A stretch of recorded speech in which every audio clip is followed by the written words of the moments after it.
창세기 33장 1절에서 11절. 한 목소리로 말씀 받겠습니다. 1절 시작. 야곱이 눈을 들어 보니 에서가 400명의 장정을 거느리고 오고 있는지라 그의 자식들을 나누어 레아와 라헬과 두 여종에게 맡기고 여종들과 그들의 자식들은 앞에 두고 레아와 그의 자식들은 다음에 두고 라헬과 요셉은 뒤에 두고 자기는 그들 앞에서 나아가되 몸을 7번 땅에 굽히며 그의 형 에서에게 가까이 가니 에서가 달려와서 그를 맞이하여 안고 목을 어긋맞추어 그와 입맞추고 서로 우니라. 에서가 눈을 들어 여인들과 자식들을 보고 묻되 너와 함께한 이들은 누구냐? 야곱이 이르되 하나님이 주의 종에게 은혜로 주신 자식들이니이다. 그때 여종들이 그의 자식들과 더불어 나와 절하고 레아도 그의 자식들과 더불어 나와 절하고 그 후에 요셉이 라헬과 더불어 나와 절하니 에서가 또 이르되 내가 만난 바 이 모든 때는 무슨 까닭이냐? 야곱이 이르되 내 주께 은혜를 입으려 함이니이다. 이르되 내 동생아 내게 있는 것이 족하니 내 소유는 내게 두라. 야곱이 이르되 그렇지 아니하니이다. 내가 형님의 눈앞에서 은혜를 입었사오면 청하건대 내 손에서 이 예물을 받으소서. 내가 형님의 얼굴을 배운즉 하나님의 얼굴을 본 것 같사오며 형님도 나를 기뻐하심이니이다.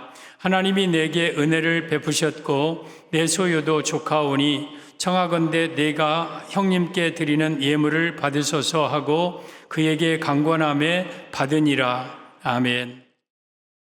오늘 제목은 야곱의 세 가지 신앙이라는 제목으로 말씀을 드립니다. 야곱은 아브라함, 이삭, 야곱 이 믿음의 족장의 한 사람입니다. 특별히 야곱을 가리켜 축복의 조상이라고들 합니다. 왜냐하면 야곱은 누구보다도 큰 축복을 받은 사람이에요. 영육간의 축복을 받은 사람이에요. 야곱은 자녀 12명이 이스라엘의 12지파 장이 됩니다.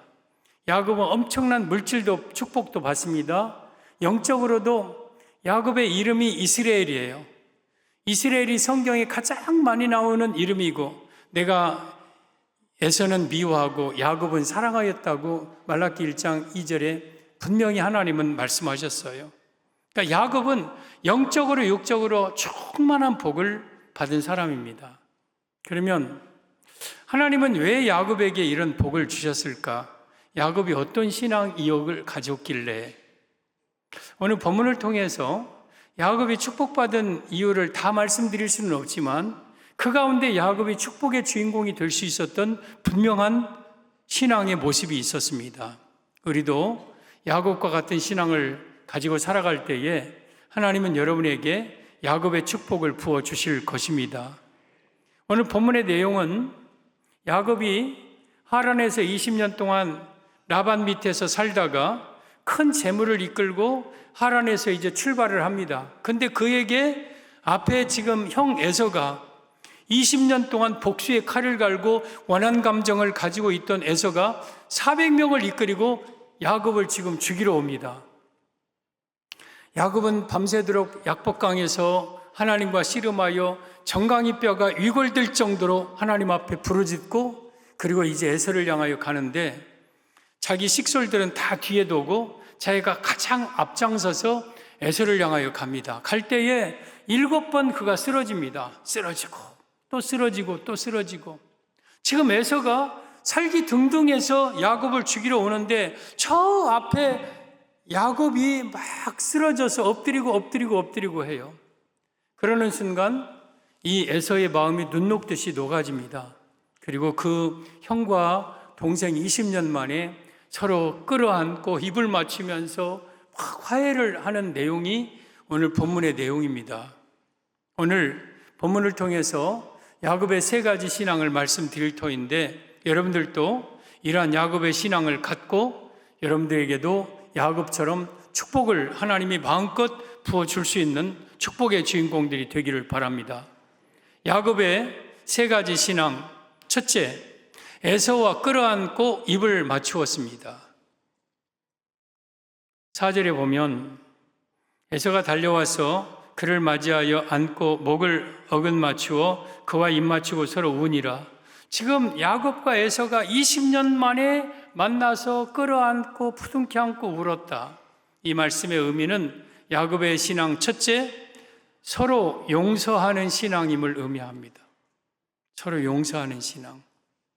지금 이 야곱은 자기 레아 식솔들 그리고 라헬 그리고 여종들 재물들 다 뒤에 놓고 가장 앞장서서 지금 에서를 향하여 갑니다.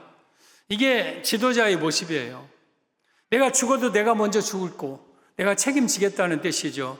그러면서 가장 앞장서서 갈 때에 7번 몸을 땅에 굽혔습니다.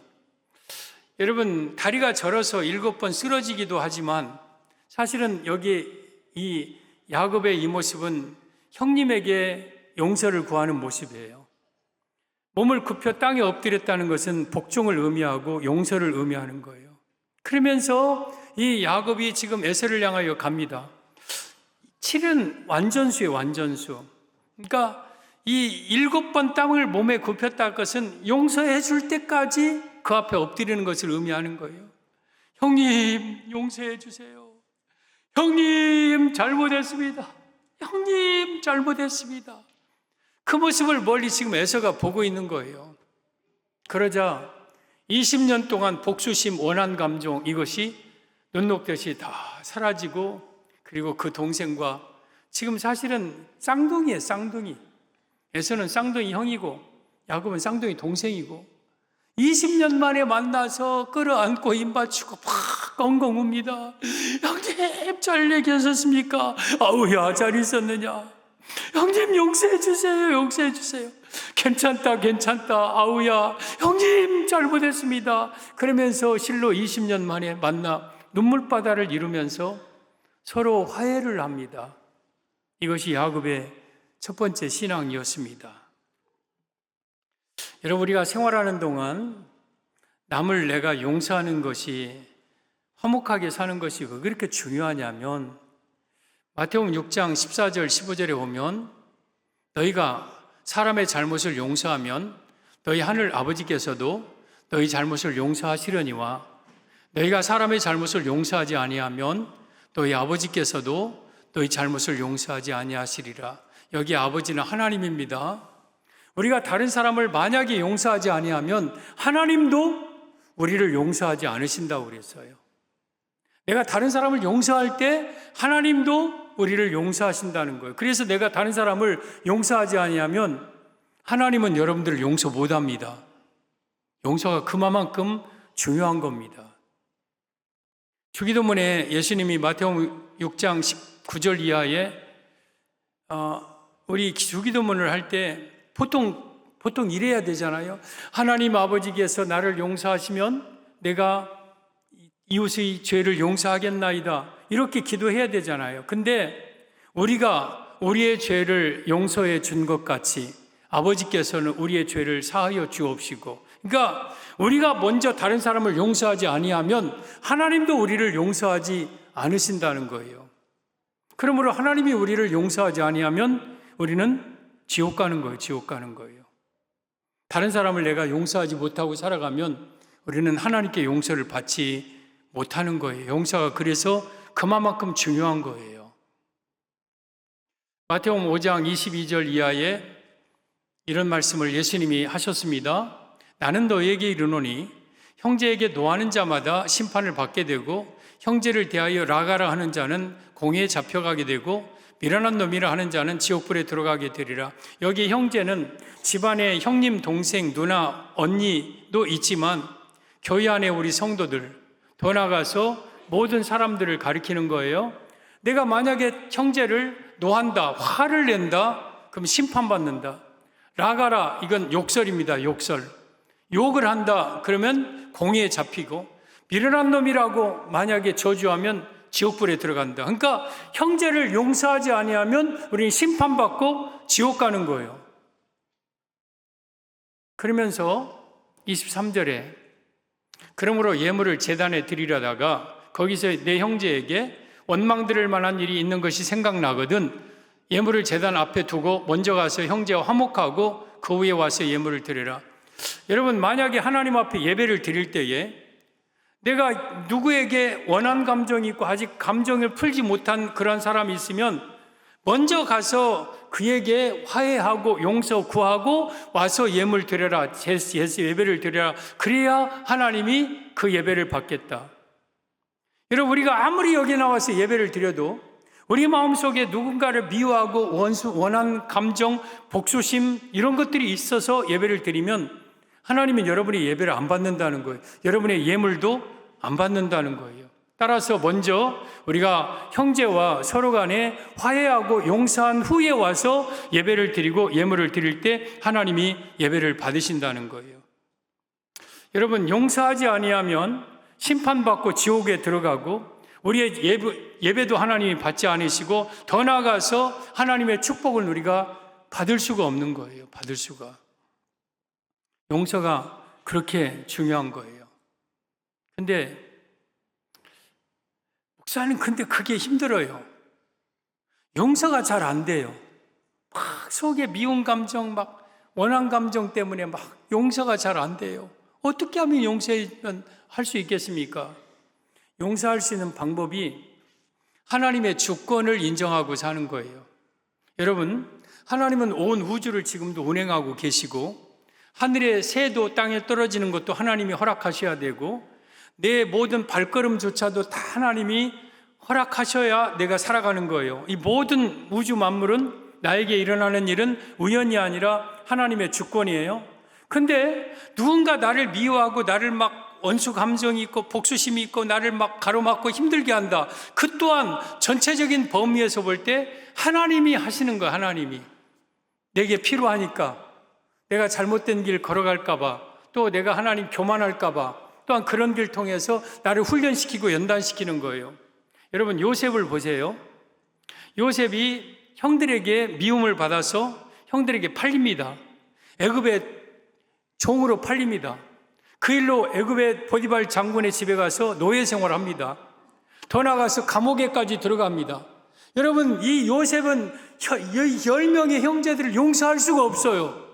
그 형들 때문에 내가 이처럼 지금 얼마나 고통스럽게 사는데, 내가 얼마나 힘들게 고통스럽게 사는데, 근데 그 일로 요셉이 애굽의 국무총리가 됩니다. 그리고 곡물을 구하러 형제들이 자기 발 앞에 엎드립니다.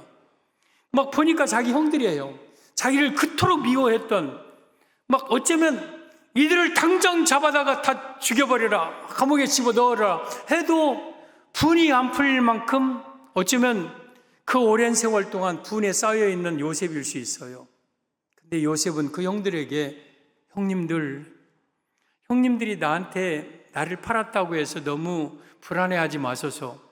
형님들이 나를 판 게 아니라 하나님이 이 백성들의 생명을 구원하시려고 나를 먼저 보내셨나이다.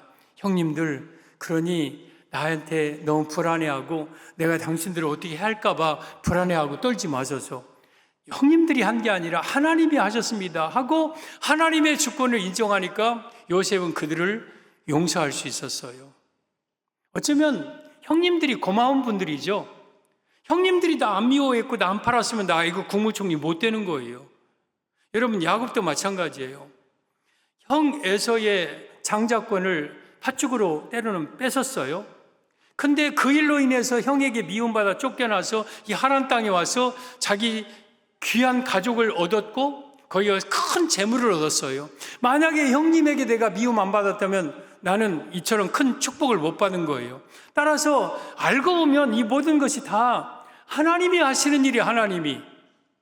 그래서 내가 용서하지 못할 사람은 한 사람도 없고 더 나아가서 나의 마음을 그렇게 헤집고 막 괴롭히는 그 사람은 나에게는 은인 같은 사람이죠.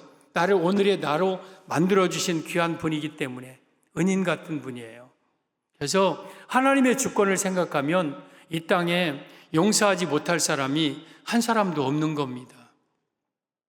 제가 이렇게 자신 있게 말할 수 있는 것은 저는 이 땅에 저와 감정이 있고 모르겠어요. 다른 분들은 저에 대해서 어떻게 생각할지 모르지만 저는 한 사람도 제가 감정이 있거나 뭔가 걸림이 있거나 미움이 있거나 그런 사람이 지구상에 한 사람도 없어요. 왜? 하나님의 주권을 생각하면 이 모든 것이 다 나를 만들기 위한, 나의 길을 인도하기 위한 하나님의 손길들이었기 때문에, 그걸 알기 때문에. 우리 마태복음 18장에 보면 베드로가 예수님에게 그랬어요. 선생님, 내가 몇 번이나 용서하리이까? 같은 사람을, 그 사람이 잘못했으면 내가 용서하고 이걸 몇 번까지 하리이까? 7번까지 하리이까? 여러분, 7번도 큰 거 아니에요? 7번도 큰 거죠. 똑같은 사람이 나한테 잘못하고 용서 구하면 용서하고 7번, 당시 랍비들은 3번까지 하라고 그랬다고 해요. 그런데 예수님께서 베드로에게, 베드로야, 네 마음 크게 썼다야. 네가 역시 수제자구나. 7번, 그러지. 7번 용서하는 것도 크지. 그렇게 하실 줄 알았는데, 베드로야, 7번뿐만 아니라 7번을 70번까지라도 할지니라. 그러니까 7 곱하기 70이면 490번까지라도 용서해라. 그러면 용서에 한계가 있어야 되나? 490번까지는 하고 500번부터는 용서하지 않아도 되는가? 그 말이 아니라 계속해서 무한대로 끝까지 용서해라. 왜? 내가 너희들을 그렇게 용서했지 않느냐? 여러분, 우리가 다른 사람을 용서할 수 있는 이유는요, 예수님이 여러분의 지금까지 삶을 490번만 되겠습니까? 여러분이 지금까지 살아오면서 하나님 앞에 용서받은 게 어찌 490번 뿐이겠습니까? 끝없이 용서받은 거예요. 끝없이 용서받은 거예요. 그렇듯이 우리도 다른 사람을 끝없이 용서해야 해요. 그러면서 예수님이 비유로 어떤 임금이 결산하려 하는데 10,000달란트 빚진 자가 있었다. 근데 그가 갚을 것이 없는 거로 그를 용서해 주었다. 근데 그가 나가서 자기 동관 100데나리온 그 조금 돈 있는 것 용서 못하고 멱살 잡고 흔들다가 그 사람을 감옥에 집어넣었다. 근데 임금이 그걸 알았다. 그래서 10,000달란트 그 사람을 다시 불러다가 감옥 속에 집어넣으면서 나는 너에게 10,000달란트 탕감해 주었거늘 너는 100데나리온이나 탕감 못 해주었느냐? 그 10,000달란트를 탕감하기 전까지 내가 결코 감옥에서 나오지 못하리라. 그런 말씀을 예수님이 비유로 하십니다. 10,000달란트는 영원히 갚을 수 없는 빚이에요. 우리 임금은 예수님을 가리켜요. 우리는 예수님 앞에 영원한 죄의 빚을 다 용서받았어요. 그렇다면 우리 또한 다른 사람에게 작은 일 다 용서해야 된다는 거예요. 만약에 이것을 용서하지 못하면 내가 다시 감옥에 들어가 지옥에서 영원히 지옥에서 고통당한다. 이 말씀입니다. 마태복음 18장 35절에 마무리하는 말씀입니다. 너희가 각각 마음으로부터 형제를 용서하지 아니하면 나의 하늘 아버지께서도 너희에게 이와 같이 하시리라. 만약에 너희가 누군가를 용서하지 아니하면 하나님도 너를 결코 용서하지 않으리라.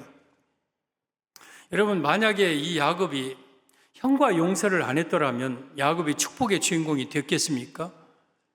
야곱도 사실 할 말이 있어요. 형만 나 미워할 게 아니라, 아니 그렇다고 팥죽 하나 끓였다고 나를 그렇게 쫓겨나고 내가 형 때문에 지금까지 20년 동안 객지 생활하면서 얼마나 고통당하고 얼마나 힘들게 살았는데 형 그것 가지고 그렇게 나를 미워할 필요가 뭐 있느냐고, 400명 데리고 나를 쫓아올 뭐 인조가 있냐고, 나도 형한테 할 말이 있다고 막 그랬을 거 아니에요. 야곱도 형을 미워하고 형도 야곱을 미워하고 원수처럼 살고 막 불안하고 쫓겨다니고 쫓아다니고, 그런 야곱이라면 야곱이 어찌 하나님의 축복의 주인공이 될 수 있었겠습니까? 먼저 우리가 하나님의 축복을 받으려면 다른 사람을 용서하고 용서 구해야 돼요. 우리가 살아가는 동안 가장 용서 못하고 사는 사람들은요, 자기 가족들일 경우가 많아요. 의외로 자기 부모를 용서 못하는 사람들이 있어요. 자기 동생, 자기 형, 자기 누나, 어쩌면 자기 자식들까지도 용서하지 못하고 복수심 갖고 사는 사람들이 있어요. 누가 잘잘못을 떠나서 우리는 서로 무릎을 꿇어야 돼요. 용서해 달라고. 그리고 모든 사람을 향하여 내 마음에 품을 수 있어야 돼요. 여러분, 용서를 하지 못하면 정말 피해자는 본인 자신이에요. 내가 다른 사람을 용서하지 못하는데 여러분 밥맛이 있겠습니까? 잠이 잘 오겠습니까? 막 속에 막 원한 감정이 있는데 여러분, 그래서 용서하지 못하는 것은 자기 스스로를 감옥에 집어넣는 것과 같다고 그랬어요. 자기 자신이 가장 큰 피해자예요. 용서하지 못하면 하나님도 우리를 용서하지 않으시고 그리고 영원한 지옥불에 던져지는 거예요. 그래서 여러분들은 혹여라도 단 한 사람이라도 용서 못하는 사람이 있으면 찾아가서 무릎을 꿇으세요. 용서해달라고, 내가 잘못했다고. 그냥 서로 화해하세요. 그래야 여러분들에게 야곱의 축복이 여러분에게 임하는 겁니다. 야곱의 신앙은 첫째, 서로 용서하는 신앙. 그리고 야곱의 3대 신앙, 둘째, 예물을 에서에게 주었습니다. 10절 보면 야곱이 이르되 그렇지 아니하니이다. 내가 형님의 눈앞에서 은혜를 입었사오면 청하건대 내 손에서 이 예물을 받으소서. 내가 형님의 얼굴을 배운즉 하나님의 얼굴을 본 것 같사오며 형님도 나를 기뻐하심이니이다. 지금 이 야곱은 형님에게, 에서에게 예물을 드립니다. 이 말씀의 의미는 야곱의 3가지 신앙, 둘째, 물질을 나누는 신앙임을 의미합니다. 물질을 나누는 신앙. 지금 이 형님이 안 받으려고 해요. 동생 나 있다, 괜찮다. 그래도 11절 하반절에 오면 강권하여서 형님 받으세요, 받으세요 하고 강권하자 형님이 그 예물을 받아요. 그러면 야곱이 형에게 드린 예물은 얼마나 양이 있었을까? 얼만큼 되었을까? 창세기 32장 13절 15절 보면 야곱이 거기서 밤을 지내고 그 소유 중에서 형 에서를 위하여 예물을 택하니 암염소가 200이요 수렴소가 20이요 암양이 200이요 수량이 20이요 또 전나는 낙타 30과 그 새끼요 암소가 40이요 황소가 10이요 암나귀가 20이요 그 새끼가 나귀가 10이라. 대략 몇 마리 정도 될까요? 550마리. 그 새끼는 빼놓고 낙타 30과 그 새끼요 거기까지는 빼놓고 최소한 550마리. 뭐가? 염소, 양, 또한 나귀, 낙타, 또한 황소, 암소, 그 새끼들. 여러분 550마리가 적은 숫자가 아니에요. 어마어마하게 많은 그러한 양이에요. 지금 이 엄청난 양을 형 에서에게 예물로 드리는 거예요. 그리고 막 거절을 하잖아요. 그러면 슬그머니 형님 나 이번만 얘기하고 안 받으면 다시 거둘라요? 한 번만 더 얘기하요. 이거 받으시오. 뭐 그게 아니라 강권하여서 그냥 무조건 그냥 받게끔 했어요. 어쩌면 형 에서에게 황소 10마리 정도만 드려도 되지 않을까요? 황소 한 10마리만 해도 어쩌면 충분할 것 같은데 550마리 엄청난 양을 이 야곱이 형 에서에게 예물로 줍니다. 야곱의 용서는 입술로만의 용서가 아니었어요. 큰 예물을 형 에서에게 주었어요. 혹시 여러분들에게 누군가 용서를 구할 때에 그냥 용서해달라고 하지 말고 봉투를 준비해 가세요.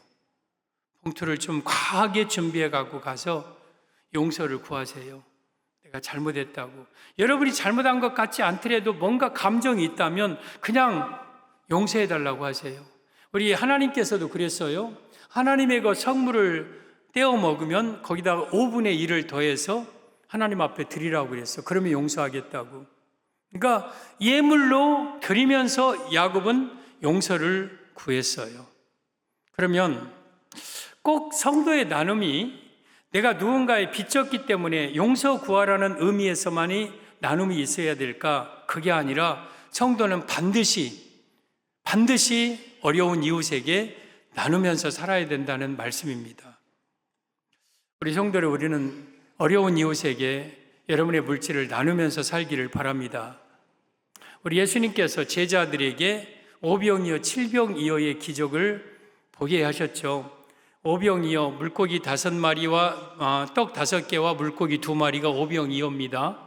칠병이어는 떡 7개와 물고기 2마리가 칠병이어입니다. 그걸 가지고 이제 제자들에게 너희들이 먹을 것 주어라 하고 그 4,000명, 5,000명 사람들에게 막 나누어 주죠. 50명, 100명씩 모인 데서. 이 제자들은 신이 납니다. 광질이 들고, 자, 여기 떡이었어요. 물고기, 예, 여기 물고기 더 먹을 사람, 예, 갖다, 드세요. 그러면서 막 물고기를 신나서 갖다 줘요. 여러분, 앉아서 물고기를 받아 먹는 사람도 좋아요. 배고픈데 얼마나 귀해요. 근데 그거보다 더 큰 기쁨은 막 물고기를 어려운 사람에게, 배고픈 사람들에게 나눠줘서 그들이 배불리 먹는 것을 볼 때 그 기쁨이 훨씬 더 큰 거예요. 그래서 사도행전 20장 35절에 주는 자가 받는 자보다 복이 있다고 예수님이 친히 말씀하셨어요. 그러면 왜 예수님은 제자들에게 굳이 너희가 먹을 것을 주어라 하고 나눠주게 했을까? 제자들은 지금까지 제대로 다른 사람에게 한번 나눠준 사람들이 아니에요. 근근히 살고 있었던 사람들이에요. 그 제자들에게 예수님은 훈련시키는 거죠. 너희들 이렇게 나누면서 살아야 된다. 나누는 기쁨이 이렇게 크단다. 그걸 보여주기 위해서. 우리가 어렸을 때에 우리 옆집에다가 떡을 하면 갖다 나눠주라고 하고 뭐 하면 나눠주라고 하고 자녀들한테 시켜요. 아니, 엄마가 가지, 아빠가 가지, 그러지 않고 애기들한테 꼭 시켜. 왜 그래요? 훈련이에요, 훈련. 이렇게 어려운 이웃에게 나누면서 살아야 된다는 것을 부모들이 자녀들에게 친히 훈련시키는 거예요. 그래서 이 제자들로 하여금 예수님이 나누는 기쁨을 느끼게 하시는 거죠. 훈련시키는 거죠. 신명기 15장 10절 이하에 보면 너는 반드시 그에게 줄 것이요 줄 때에는 아끼는 마음을 품지 말 것이니라. 이로 말미암아 내 하나님 여호와께서 내가 하는 모든 일과 내 손이 닿는 모든 일에 내게 복을 주시리라. 반드시 주어라. 줄 때는 아끼는 마음을 품지 말고 후하게 주어라. 그러면 그것 때문에 하나님은 내가 하는 모든 일과 내 손이 닿는 모든 일에 복을 주시리라. 그러니까 우리가 아낌없이 이웃에게 나눠주면 여러분이 하는 모든 일, 여러분이 손 닿는 모든 일마다 하나님은 복을 주신다고 그랬어요. 그러면서 11절 땅에는 언제든지 가난한 자가 그치지 아니하겠으므로. 목사님, 요즘 가난한 사람들 없어요. 다 국가에서, 정부에서 다 줘요. 그렇게 하면 구제할 사람, 나눌 사람 한 사람도 없는 거예요. 다 나름대로 아픔들이 있고 여러분 어려움들이 있어요. 내가 내게 명령하여 이르노니, 명령입니다.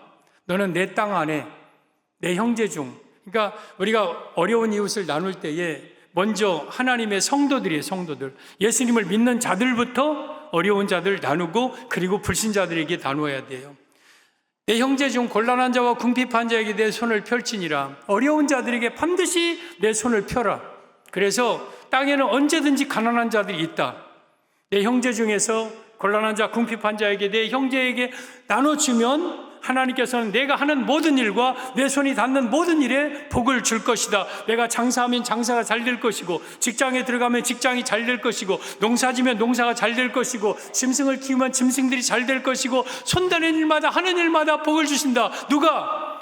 내 어려운 자들에게 나눌 때에 아끼는 마음을 품지 말고 나누는 자. 그래서 우리가 나눌 때는요, 과감하게 나눠야 돼요. 과감하게. 찔끔찔끔 하지 마세요. 여러분이 쓸 때는, 여러분이 할 때는 정말 조심하고 한 번 더 생각하고 좀 더 고쳐 쓰고 좀 더 입고 좀 더 아껴서 쓰지만, 나눌 때는 아낌없이 멋있게 나누는 삶을 살아야 돼요. 이거 하나님의 명령이에요.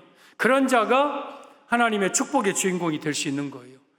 야곱이 550마리를 뚝 떼어서 드리면서 아까워서 벌벌벌벌 떨고 긁지 않았어요. 아낌없이 여러분 주는 것을 하나님이 보시고 야곱에게 복을 주시는 거예요. 그래서 나누는 삶을 살아야 축복의 주인공이 됩니다. 잠언 11장 24절 25절 보면 흩어 구제하여도 더욱 부하게 되는 일이 있나니 과도히 아껴도 가난하게 될 뿐이라. 구제를 좋아하는 자는 풍족하여질 것이요 남을 윤택하게 하는 자는 자기도 윤택하여지리라. 흩어 구제하면 가난해져야 되는데 구제를 흩어서 막 하는데 부자가 된다. 또 과도히 아끼면 내가 부자 될 것 같은데 아끼면 아낄수록 나는 더 가난하게 된다. 남을 구제하는 자는 자기가 풍족하여지고 남을 윤택하게 한 자는 자기가 윤택해 된다. 하나님은 나눔을 그렇게 좋아하기 때문에 나누기를 좋아하는 사람에게 하나님은 물질의 충만한 복을 부어주시는 거예요. 그래서 우리는 먼저 나눔의 삶을 살아야 돼요. 우리가 수학의 사칙 연산, 그러면 순서가 어떻게 됩니까? 초등학교 때, 국민학교 때 더하기, 빼기, 곱하기, 나누기, 보통 이 순서로 배웠어요. 근데 우리는 신앙의 사칙 연산 숫자는 제가 생각하기에는 빼기, 나누기, 더하기, 곱하기예요. 내가 다른 사람에게 내 물질을 자꾸 빼. 그리고 더 나가서 그것을 기하급수적으로 나누어. 빼는 건 조금 빼는 거지만 나누는 것은 뚝뚝뚝뚝 떨어져요. 그러면 더해지고 거기다가 곱해지기에는 기하급수적으로 하나님이 부어주신다. 왜? 하나님은 그만큼 나누는 것을 좋아하기 때문에 나누는 자를 풍족하게 한다. 그래서 우리는 나누는 삶을 살아야 돼요. 오늘 아침에 제가 이 말씀과 전혀 관계없이 제가 말씀을 묵상하는, 그냥 그 말씀이 계속 묵상되어진 말씀이 야고보서 5장 1절 이하에 들으라 부한자들아 너에게 이 말 고생으로 말미암아 울고 통곡하라. 너희 재물은 썩었고 너희 옷은 좀 먹었으며 너희 금과 은은 녹이 슬었으니 이 녹이 너희에게 증거가 되며 불같이 너희 살을 먹으리라. 너희가 말세에 재물을 쌓았도다. 부한 자들이 말세에 막 울며 통곡한대. 너에게 이 말 고생. 그러니까 돈을 부한 자는 앞으로 고생을 하게 된다. 울고 통곡하게 된다. 그래서 그 재물 내가 모아놓은 것이 결국 썩어버리고 옷이 구멍 뽕뽕뽕뽕 뚫어서 못 입게 되고 놓았던 은과 금이 녹슬어서 버리게 되고 그 녹이 너에게 살을 파먹게 되고 너에게 재앙이 임하게 된다. 너희가 말세에 재물을 쌓았도다. 여러분, 우리가 하나님이 여러분들에게 재물을 주는 것은 쌓아놓으라고 주는 게 아니에요. 나누라고 주는 거예요. 나누라고. 근데 그걸 막 계속 쌓아놓았다. 그러면 하나님께서 여러분들 마지막 때 여러분에게 고통스러운 삶을 살게 한다. 그 말을 가만히 묵상하다가 제 머리맡에 보니까 5만 원짜리 하나가 있어요. 여보 이거 가져. 아침에 자다 일어나갖고 갑자기 돈을 내가 주니까 웬 이게 떡이냐고 좋아해요. 근데 나름대로 저는 그 말씀을 묵상하다가 보니까 이거 내가 쌓아놓으면 안 되겠구나 하고 줬어요. 우리 성도들, 우리는요, 재물은 하나님이 여러분에게 쌓아놓으라고 주신 것이 아니에요. 나누라고 주신 거예요. 나누라고. 어떤 사람은 그런 얘기를 할 수 있어요. 목사님, 나눌 게 있어야 나누죠. 쥐꼬리 같은 월급 받아갖고 내가 한 달 먹고 살기도 힘든데 무슨 내가 나눕니까? 나중에 내가 돈 많이 벌면 그때 나누겠습니다. 네, 현재는 지금 나눌 돈이 없습니다. 그럴 수 있어요. 그러면 성경에 어디 부한 자들은 나누어라, 물질이 많은 자들은 나누어라, 쥐꼬리만큼 월급 받은 자들은 나누지 말고 일단 너희들이 써라, 그렇게 하신 적이 있습니까? 나눌 때 어떻게 나누라 했냐면 누가복음 12장 33절에 너희 소유를 팔아 구제하여 낡아지지 아니하는 배낭을 만들라. 곧 하늘에 둔 바 다함이 없는 보물이니 거기는 도둑도 가까이 하는 일이 없고 좀도 먹는 일이 없느니라. 너희 보물이 있는 곳에 너희 마음도 있어요. 구제할 때, 나눌 때 어떻게까지 나누냐면 나눌 것이 없으면 소유를 팔아서까지 나눠줘라. 여러분, 내 재산을 팔아서까지도 나누어 줘라. 여러분, 이것이 나눔의 삶이에요. 그러니까 우리가 여유 있어만 나누는 게 아니라 없는 가운데서도 내가 쪼개서라도 재산 팔아서라도 나눠야 된다. 그러면 하늘에 다함이 없는 보물이다. 그건 낡아지지 않은 배낭이다. 거기는 좀이나 도둑이나 동록이 구멍 뚫지 못한다. 여러분, 그래서 우리는 평생 살아가는 동안 나눔의 삶을 살아야 돼요. 그러면 야곱과 같은 축복을 받아요. 야곱이 550마리 떼어줘가지고 가난해졌습니까? 궁핍해졌습니까? 아니에요. 하나님은 이 이스라엘 전체를 야곱에게 다 맡겨. 네가 이 이스라엘 전체 땅을 네가 다 가져라 하고 이스라엘에게, 야곱에게 준 거예요. 나누는 삶, 이게 야곱의 신앙이었습니다. 우리 평생 여러분 나누는 삶을 살고 여러분의 눈이 적극적으로 나눌 사람을 찾으세요. 내가 누구를 나눌까? 누구에게 나눌까? 그래서 여러분들의 재산이 돈이 좀 있으면 불안해야 돼요. 이거 빨리 써야 되는데 안 쓰면 안 채워주잖아, 하나님이. 써야 채워주죠. 그래서 막 어떻게든지 나눌 생각만 하고 살아야 돼요. 그러면 평생 여러분에게 물질 안 떨어지게 하십니다. 야곱의 세 가지 신앙: 첫째, 서로 용서하는 신앙; 그리고 둘째, 나누는 신앙; 셋째, 하나님이 내게 은혜를 베푸셨다 합니다. 11절 보면 하나님이 내게 은혜를 베푸셨고 내 소유도 족하오니 청하건대 내가 형님께 드리는 예물을 받으소서 하고 그에게 강권함에 받으니라. 지금 야곱은 하나님이 내게 은혜를 베푸셨습니다 하고 지금 말하는 거예요. 그러니까 이 말씀은 야곱의 세 가지 신앙: 셋째, 하나님의 은혜임을 아는 신앙. 하나님의 은혜임을 아는 신앙. 지금 야곱이 하란 땅에 가서 사실 20년 동안 라반의 밑에서 노예 종로로 타면서 뼈 빠지게 얻은 그러한 소유물이에요. 얼마나 고생하면서 지금 얻은 재물이에요. 창세기 31장 40절에 오면 그 장인이면서 라반에게 내가 장인의 집에 있으면서 낮에는 더위를 무릅쓰고 밤에는 추위를 무릅쓰고 눈 붙일 겨를도 없이 내가 수고했나이다. 사실 야곱이 그렇게 여러분 20년 동안 생활했어요.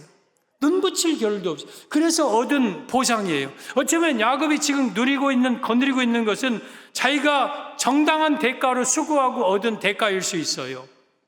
근데 야곱은 자기가 얻은 예물이라고 하지 않아요. 이것은 하나님이 내게 주신 것들입니다. 하나님의 은혜로 주신 것들이라고 말하고 있는 거예요. 저는 여러분들이 여러분의 현재 가지고 있는 모든 것들을 여러분이 수고해서 얻은 것 같이 느껴지지만 하나님의 은혜로 내게 주신 것임을 인정하고 살 때 여러분들에게 하나님은 더욱더 큰 축복을 주실 겁니다.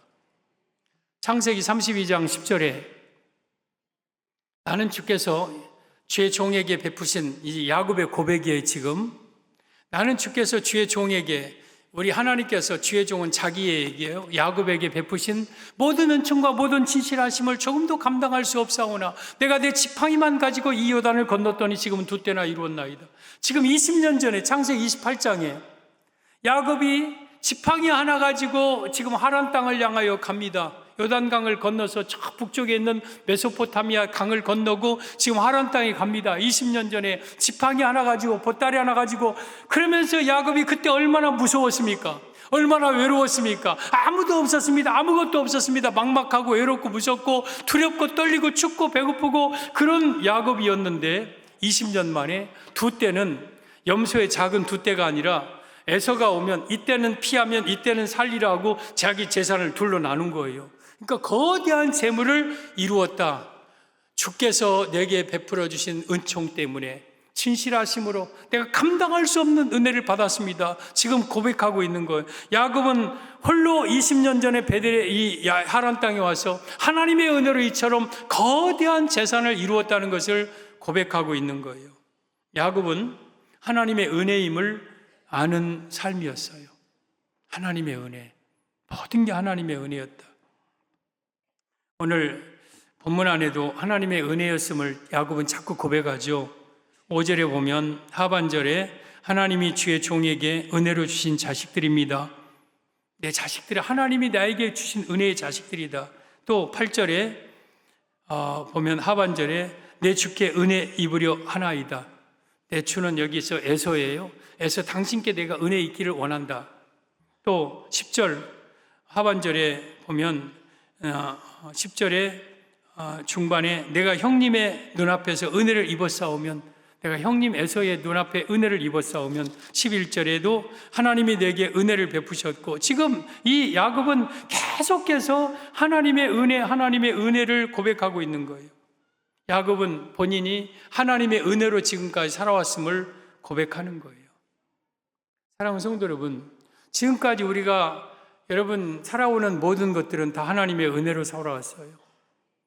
고린도전서 4장 7절에 내게 있는 것 중에 받지 아니한 것이 무엇이냐? 내가 받았은즉 어찌하니 받지 아니한 것 같이 자랑하느냐? 여러분, 여러분에게 있는 모든 것 다 하나님께 받은 거 아닙니까? 근데 왜 여러분들이 마치 노력해서 얻은 것처럼 자랑합니까? 그가 재물 얻을 능력을 내게 주셨다고 신명기 8장 18절에 기록하고 있어요. 여러분이 스스로 돈 번 것 같아도 그 재물을 얻을 능력조차도 하나님이 주신 거예요. 우리가 태어날 때 벌거벗고 태어났잖아요. 엄마 뱃속에서. 엄마 뱃속에서 태어나갖고 응애 하고 태어나서 야 손을 펴봐라 했더니 여기에 다이아몬드가 하나 평생 먹을 거 있어. 오른손을 펴봐라 이게 금덩어리가 하나 있어. 그런 애기 있었습니까? 우리 그냥 쪽 벗고 나왔잖아요. 근데 지금 많은 걸 누리고 있잖아요. 이 모든 것이 하나님이 내게 주신 은혜들이에요. 이걸 아는 자에게 하나님은 더 그에게 은혜를 부어주시는 거예요. 그래서 우리는 내 모든 것이 다 하나님의 주신 은혜임을 아는 신앙이 야곱의 신앙이에요. 야곱이 형제를 진정으로 서로 용서하고 그리고 가감하게 아낌없이 나누고 모든 것이 다 하나님의 은혜였음을 고백할 때에 야곱에게 축복의 조상의 복을 주셨어요. 여러분들도 이러한 야곱의 세 가지 신앙을 가짐으로 큰 축복이 여러분에게 임하시기를 예수님의 이름으로 축복합니다.